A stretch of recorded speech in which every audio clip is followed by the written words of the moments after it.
My dad, he died when I was 7 years old. I lost my hero, and I lost my life coach. I was going to have to figure this path out by myself. When I was 17, I quit high school. My daughter was born when I was 18.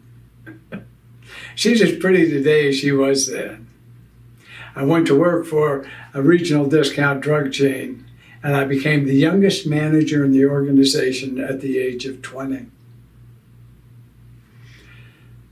We were celebrating my successes when a couple of friends of mine came to me and said, "Richard, we think that's great, but we think that being a high school dropout is going to limit your success in the future. We think you're bright enough to go to college." And I kind of chuckled. High school dropout, college. High school dropout, college. Well, I went to the University of Utah, and they accepted me. And that began my path into the educational world.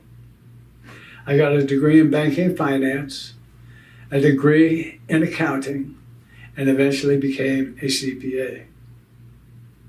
As my career progressed, some of my peers came to me and said, "Richard, we would like you to serve on the board of the Nevada State Society of CPAs."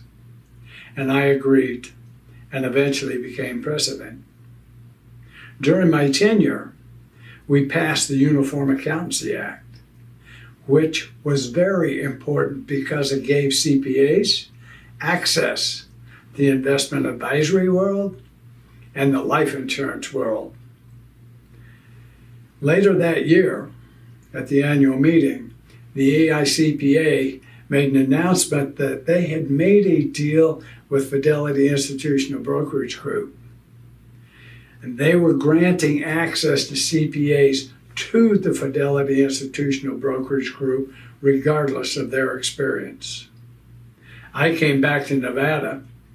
I formed Strategic Wealth Advisors, and that began my transition out of the accounting world into the investment advisory world. My first client was Mrs. B. Mrs. B came in to review an estate tax return. On my desk, she saw the word investments on a business card.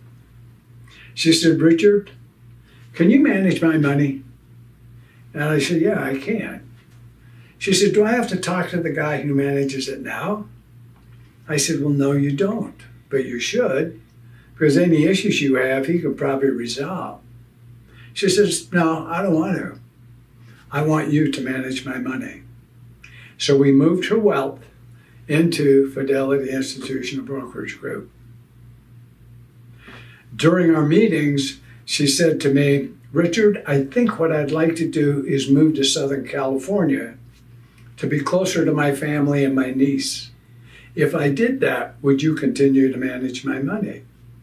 I said, "Sure, Mrs. B." So 4 times a year, I would travel to Southern California, meet with her niece, Linda, and her, and review her investment performance. She passed away when she was 94. I miss her to this day. She was vital at 94. A few weeks after her passing, her niece called me and said, "Richard, would you consider coming to the memorial for Bernie and sharing some of the experiences you had with her over the years that you worked with her?" And I said, "Of course." She said, "We kind of view you as extended family."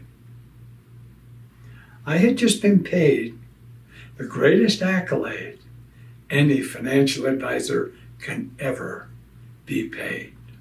If you're looking for more clarity, confidence, or comfort, either during retirement or planning for retirement, why don't you reach out to me for a no obligation review of your plan?